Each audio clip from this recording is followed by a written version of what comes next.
कल चीन को यह साफ संदेश दिया कि भारत अपनी संप्रभुता की रक्षा करेगा।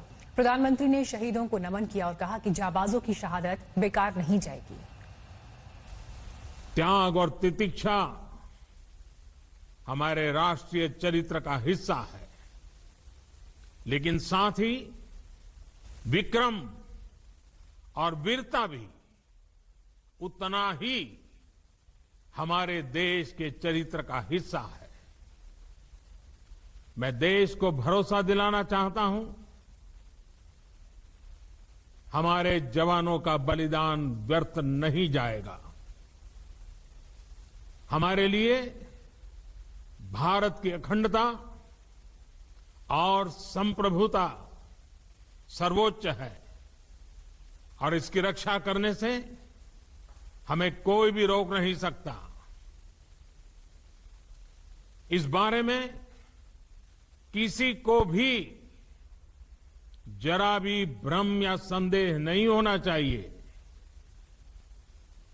भारत शांति चाहता है, लेकिन भारत उकसाने पर हर हाल में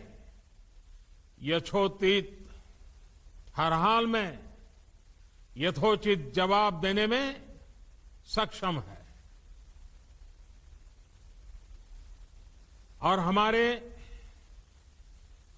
दिवंगत शहीद वीर जवानों के विषय में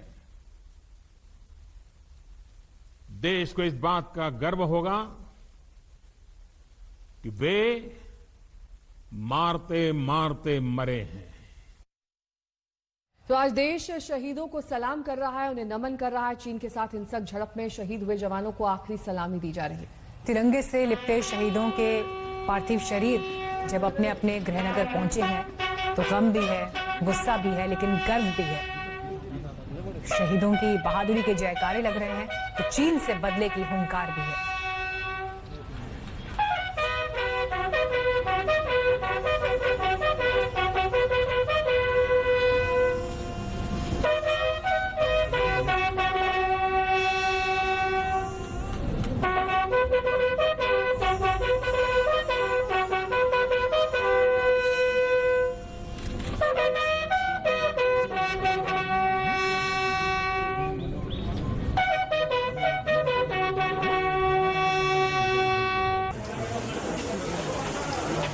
हमारे दो संवाददाता इस वक्त तमाम जानकारी के साथ हमारे साथ जुड़ गए हैं। बेटा बिहार से हमारे संवाददाता सुजीत झा इस वक्त हमारे साथ मौजूद है। झारखंड से हमारे संवाददाता सत्यजीत हमारे साथ है। सबसे पहले बेटा का रुख करते हुए सुजीत, इस वक्त क्या डिटेल्स हैं, क्या जानकारी है? अंतिम क्रिया पूरी हो चुकी है?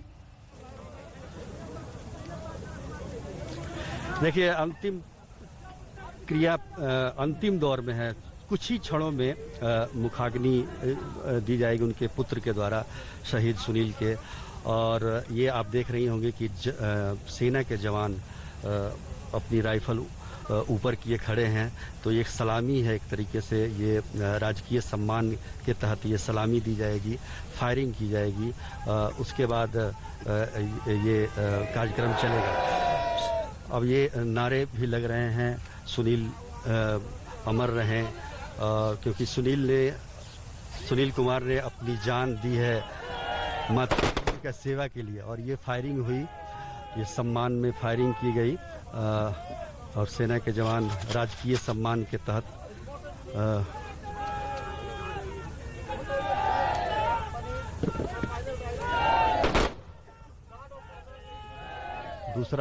दूसरे राउंड की फायरिंग हुई। जवान आगे बढ़ते हैं और फिर तीसरे राउंड की तैयारी। और इस तरीके से ये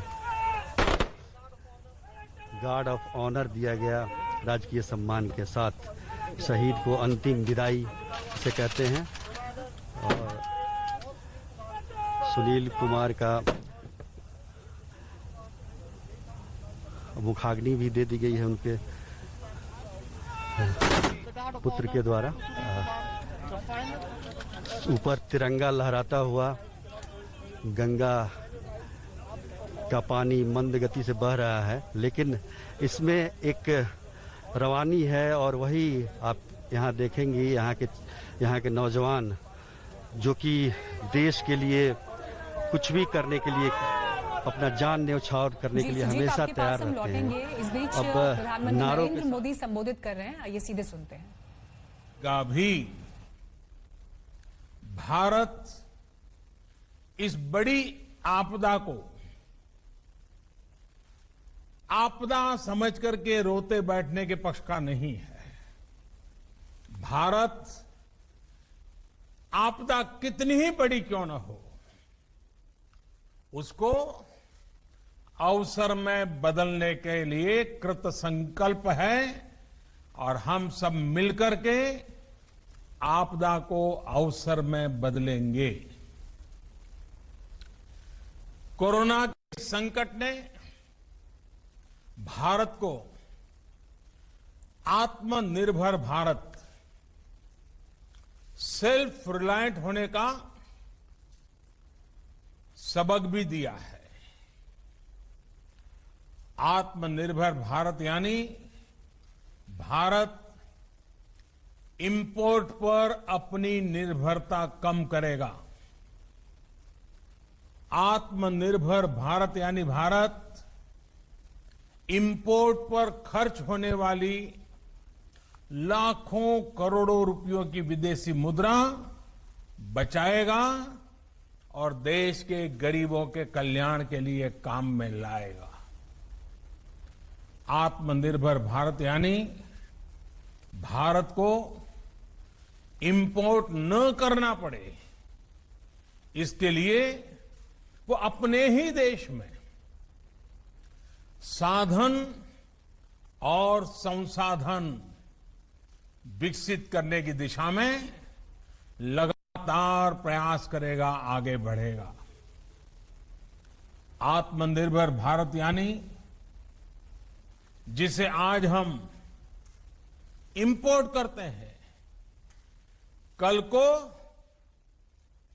और ये बात मैं बहुत जिम्मेवारी के साथ आप सबके पर भरोसा होने के लिए कह रहा हूं, ये आप पर मेरा जो भरोसा है उसके लिए मैं कह रहा हूं कि आज हम जो इंपोर्ट करते हैं, कल को उसी के सबसे बड़े एक्सपोर्टर बनेंगे।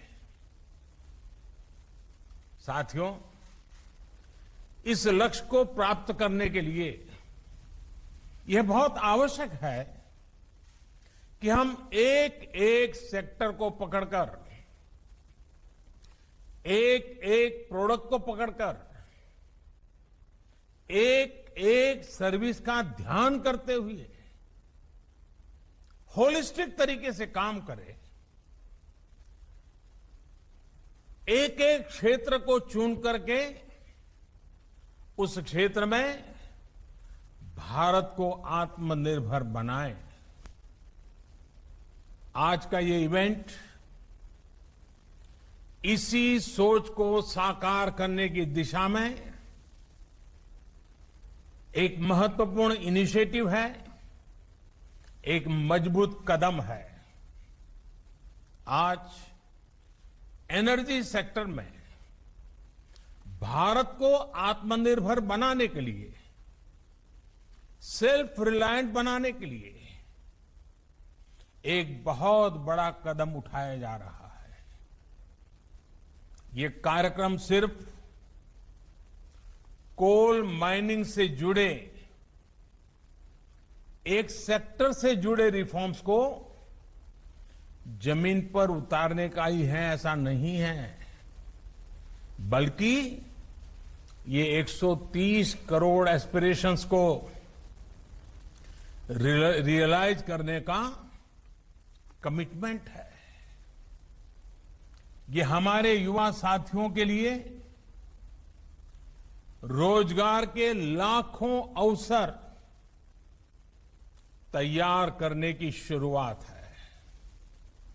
साथियों, सेल्फ रिलायंस के संकल्प को सिद्ध करने के लिए जब पिछले महीने आत्मनिर्भर भारत अभियान की घोषणा हुई थी, तो कई लोगों को लगता था कि एक प्रकार से एक सामान्य सरकारी प्रक्रिया है। लेकिन महीने भर के भीतर ही हर घोषणा, हर रिफॉर्म्स, चाहे वो एग्रीकल्चर सेक्टर में हो, चाहे एमएसएमईज के सेक्टर में हो, या फिर अब कोल और माइनिंग के सेक्टर में हो, हर क्षेत्र में एक साथ अनेक प्रकार के कदम उठाए जा रहे हैं, निर्णय किए जा रहे हैं और निर्णयों को तेजी से जमीन पर उतारने के लिए हर कोई कोशिश कर रहा है। ये दिखाता है कि भारत इस क्राइसिस को अपॉर्चुनिटी में बदलने के लिए कितना गंभीर है, कितना कमिटेड है। आज हम सिर्फ कॉमर्शियल कोल माइनिंग के लिए ऑक्शन ही लॉन्च नहीं कर रहे हैं, बल्कि कोल सेक्टर को दशकों के लॉकडाउन से भी बाहर निकाल रहे हैं। कोल सेक्टर के लॉकडाउन का क्या प्रभाव रहा है, ये मुझसे भी ज्यादा आप सब लोग बेहतर तरीके से जानते हैं।